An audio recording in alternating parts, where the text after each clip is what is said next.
Hi, my name is Lance Matthew P. Encarnacion, and I have learned a lot of new things these past few months. From learning the true definition of multimedia, all the way to learning how great us humans are and our capability to do and create things, and I even learned just enough to be able to debunk some of our favorite Hollywood movie scenes. Well, that's just the tip of the iceberg, with how many new great things I've learned these months.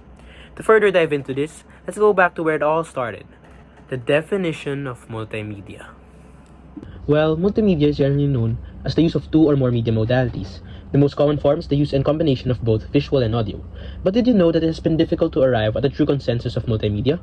This is due to the fact that multimedia is a rapid growing thing, always evolving and having additions to its uses. Next, we learned more about the BAMS program and how similar yet different it is with other multimedia studies programs in other countries. The BAMS program offered here in the University of the Philippines Open University serves us students with the best of both worlds. Now, what do I mean by that? In multimedia studies, there are what we call the four layers of multimedia, having the technical layer, creative, individual interaction, and the social layer.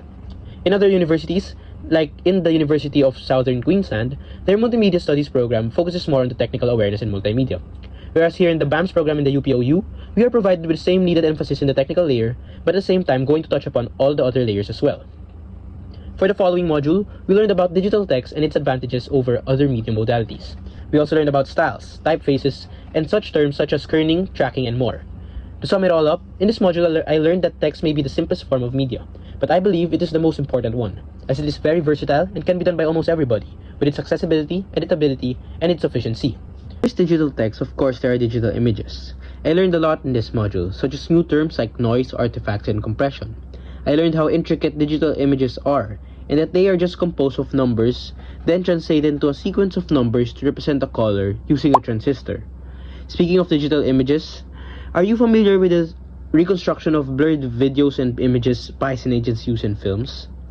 I believe that it can't actually be done in reality, and the only thing I can think of that could do that is AI. After this, we also learned about the technical foundations of audio, how audio is recorded and stored for us to be able to experience and appreciate and listen to audio media like music. Actually, storing audio is quite the same with text and images, as it is also translated into a sequence and set of numbers as well and compressed. Using ADC, we could record analog waves and convert it into a sequence of numbers with perfect reproduction. As for playing the audio back, we use the same process but backwards with DAC. Storing these audio files are commonly done through MP3 and are compressed with perceptual coding. And we learned about the technical foundations of video, learning that videos are only a series of images flashed fast enough for our eyes to interpret the moving images or rather video. I learned new concepts and terms as well like bitrate, frames, resolution, interlacing, and more. After all the technical foundations, I learned about authoring, programming, and multimedia. Now these two are the key components of production in multimedia. Both are very similar, as we could say that authoring is just a speed-up form of programming, as it uses the concept of having and utilizing pre-programmed elements for the development of multimedia. And programming, on the other hand, is more complex and needs more expertise in the field of programming languages like JavaScript and Python. In this module, I also learned new terms like authoring paradigms, like the activity we did on Tone Matrix, wherein we generated our own musical composition. Next, we learned all about interactivity in multimedia, such as hypermedia and hypertext. If you're not aware of this yet, we are all very much exposed to this. A great example of hypertext is the World Wide Web. Whenever we click on names, titles, and more, we are directed to another page containing other media with information. As for hypermedia, YouTube is a good example of this. Whenever we use YouTube, we scroll and see interesting thumbnails of creators and click on it to be able to watch a video that captured our attention. Following this, we learned all about using and creating animation in video. Like a video, animations are just a series or sequence of images that are shown quickly to somewhat deceive our human eyes and brain to think that something is moving smoothly. An example of this is a flip book, a series of drawings in different paper and are shown fast to be able to produce smooth moving animation. For the final module, we learned about how color and music can express or affect your emotion towards something.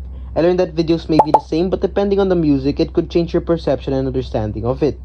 Emotional slow music would have a sad impact on an audience, and the lively music would have a happy and fun impact on the audience. As for the color, it is almost the same. We could be able to express emotions and even communicate with this. As for the color red, it could be a signal of stopping, or even an angry or a loving and passionate emotion. I've learned a lot these past few months. I am very eager to learn more. Of course, I've had my fair share of challenges, but I believe challenges are supposed to be overcame. My name is Sansa Encarnacion. Thank you.